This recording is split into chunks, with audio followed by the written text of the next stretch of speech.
মুর্শিদাবাদের একটা ঐতিহাসিক মাদ্রাসা, যেখানে আমিও 1 বছর এখানে পড়াশোনা করেছি। যে সমস্ত শিক্ষক সকলে হচ্ছে আমার শিক্ষক। সেই জন্য আজকে 15ই আগস্ট স্বাধীনতা দিবস উপলক্ষে যে সমস্ত মাদ্রাসার ছাত্ররা এবং বিশেষ করে আজকে আমাদের মুর্শিদাবাদ জেলার লোকসভার এমপি সাহেবকেও আমরা এখানে আসার জন্য বলেছিলাম, তো উনি কথা দিয়েছেন যে সপ্তাহ শেষের দিকে উনি যাবেন। এবং যে সমস্ত মাদ্রাসার শিক্ষক মণ্ডলী যারা আজকে আমাদের সঙ্গে এবং সে মাদ্রাসার ব্যানার নিয়ে জাতি ধর্ম নির্বিশেষে সকলের মাঝে একটি র্যালি এবং সেখানে উপস্থিত থাকবেন আমাদের এসডিও সাহেব, এসডিপিও সাহেব, আইসি সাহেব এবং বিশেষ করে কলকাতা বেলুরমঠের মহারাজজিও আমাদের কাছে আশা করতে সামিল হবে। তো আমি আগামী দিন যাত্রায় নিজের মাদ্রাসা সব জায়গায় মানে আমাদের কাছে আজকে দিনটায় অটল পেতে স্মরণ করে আমরাও চাইব যে আগামী দিন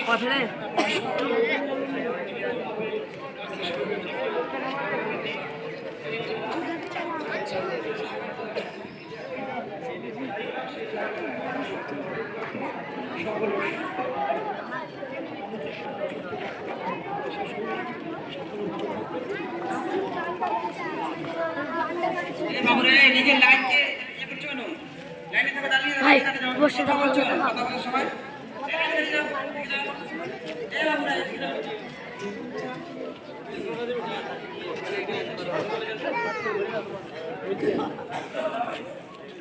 তিন মিনিটের মধ্যে আমাদের মাদ্রাসার স্বনামধন্য শিক্ষক হযরত মাওলানা আইনুল্লাহ সাহেবকে অনুরোধ করব, তিনি আসবেন কথা 3 মিনিটের মধ্যে শেষ করবেন।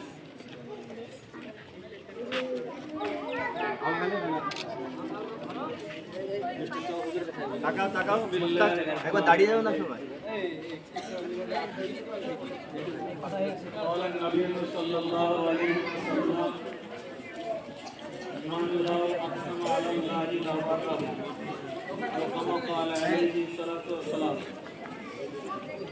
যাবতীয় প্রশংসা মহান আল্লাহ রব্বুল আলামিন। সে আল্লাহ শুকরিয়ার জন্য আমরা সকলেই বলি আলহামদুলিল্লাহ। আল্লাহ শুকরিয়া আদায় করার পর বর্ষিত হোক শত সহস্র দুরূদ ও শান্তির দ্বারা প্রিয় নবী সাল্লাল্লাহু আলাইহি সাল্লামের উপরে বলি আল্লাহুম্মা আমিন। বুজুর্গানে দিন, আজকে 15ই আগস্ট যেটা আমরা করছি, এটার পিছনে উদ্দেশ্য এটাই যে আজকের যে দিন, এই দিনের পিছনে আমাদের মাদ্রাসাওয়ালারা এবং উলামাদের যে অবদান আছে, সেই অবদানকে মানুষের সামনে একটু ভাসানো এবং সেগুলো স্মরণ করা, এটাই হচ্ছে মেন উদ্দেশ্য। বাকি আনুষঙ্গিক কথা আরো কিছু আছে। তো বুজুর্গানে দিন, সময় যেহেতু কম, তাহলে কথা বেশি বলা যাবে না। আমি একটা হাদিস পড়েছি, এই হাদিসটার একটু তর্জমা করে আমাদের ভারতবর্ষের ইতিহাস সংলগ্ন দু চারটে কথা বলে আমি আমার কথা শেষ করব। বালাকোটের ময়দানে যখন জিহাদ শুরু হয়েছিল, সংগ্রাম শুরু হয়েছিল, তো এই সংগ্রামটা কোথা থেকে শুরু হয়েছিল এ কথা তো বলা বাহুল্য যে ভারতবর্ষে সর্বপ্রথম ইংরেজদের বিরুদ্ধে যুদ্ধ ঘোষণা করেছিলেন তিনি অন্য কেউ না, তিনি কোনো ডাক্তার প্রফেসর, তিনি অন্য কোনো নেতা মন্ত্রী নয়, তিনি একজন মাদ্রাসায় পড়া মাওলানা, যিনার নাম ছিল শাহ আব্দুল আজিজ মুহাদ্দিস দেহলভী রহমাতুল্লাহ আলাইহি। তো তিনার ফতোয়ার উপরে ভিত্তি করে সারা ভারতবর্ষের মুসলমানরা জিহাদ শুরু করেছিল এবং দীর্ঘদিন ধরে সংগ্রাম চালিয়ে যাচ্ছিল। তার মধ্যে থেকে এবার আপনার বালাকোটের যে যুদ্ধ, সে যুদ্ধ চলাকালীন একজন ইংরেজরা সেই সময় বালাকোটের যুদ্ধের সময়কার বিষয়টা হচ্ছে এরকম যে তার আগে মুর্শিদাবাদের নবাব মুর্শিদ কুলি খান তার ঐতিহ্যকে নষ্ট করেছিল, আপনার সিরাজউদ্দৌলাকে শহীদ করেছিল। আপনার মহীশূরের যে সিংহ টিপু সুলতান, তাকেও তারা শহীদ করতে পেরেছিল, ইত্যাদি ইত্যাদি আরো ঘটনা আছে। তারপরে বালাকোটের যুদ্ধের সময় ইংরেজরা মনে করেছিল যে আমাদেরকে আর ঠেকানোর মতো পৃথিবীতে আর কোনো শক্তি নাই। যুদ্ধ চলাকালীন একজন ইংরেজ আল্লাহ রসুলকে গালি দিয়েছিল, আর গালি দেওয়ার উদ্দেশ্যটা তাদের খুবই খারাপ ছিল। হযরত ইসমাইল শহীদ, ইনার কথা এখন বলার সময় নেই।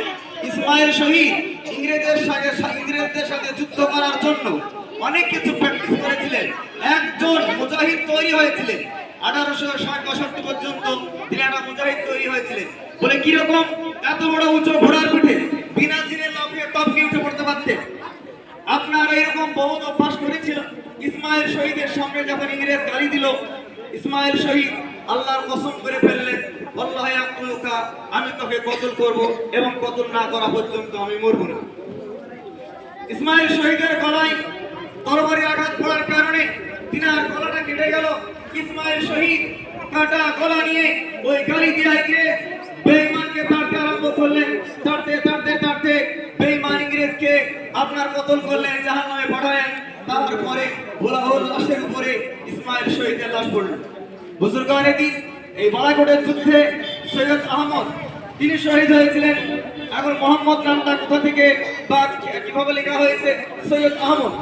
সৈয়দ আহমদ হচ্ছেন খেলাফত আন্দোলনের নায়ক, তিনি ছিলেন সৈয়দ আহমদ। বুজুর্গানে দিন এবার আপনার এই বালাকোটের যুদ্ধের পরে যাদেরকে গ্রেফতার করা হয়েছিল তাদের লম্বা চওড়া ইতিহাস।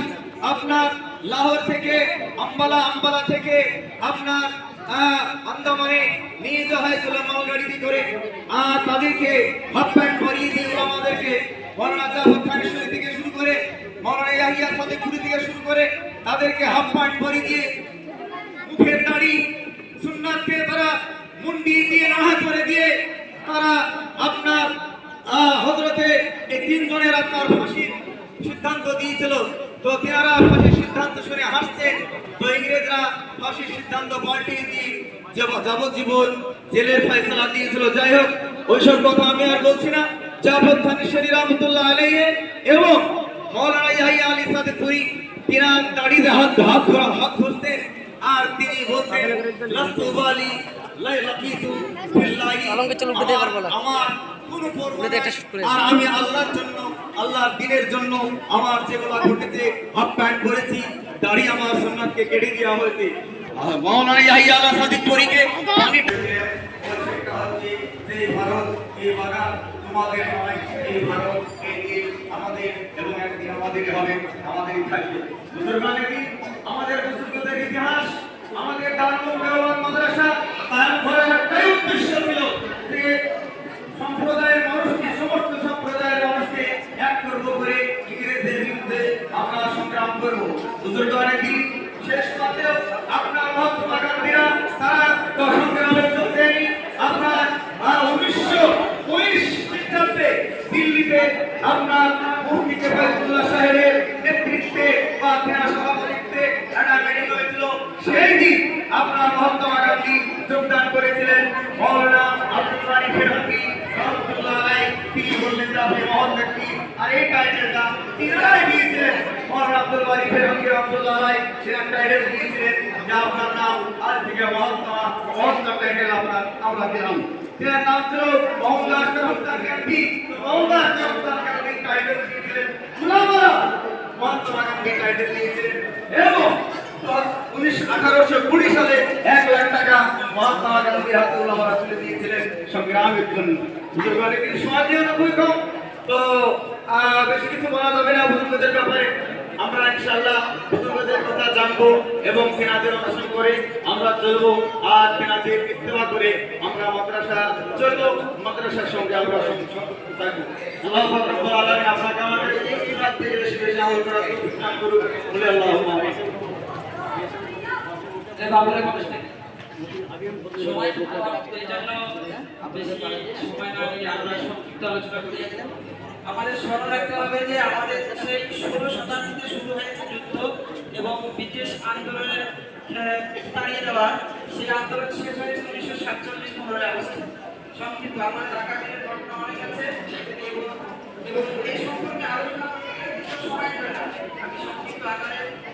আলোচনা করার জন্য শেষে আমাদের মাদ্রাসার প্রধান শিক্ষক যারা নুর আলম সাহেবকে অনুরোধ করবো তিনি আসবেন এবং সংক্ষিপ্ত আপনারা নিজের আলোচনা রাখবেন।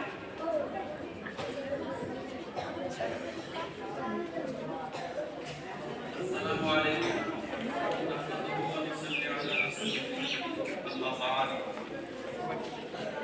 أعوذ بالله من الشيطان الرجيم بسم الله الرحمن الرحيم الذين ينفقون لنور الله بأفواههم والله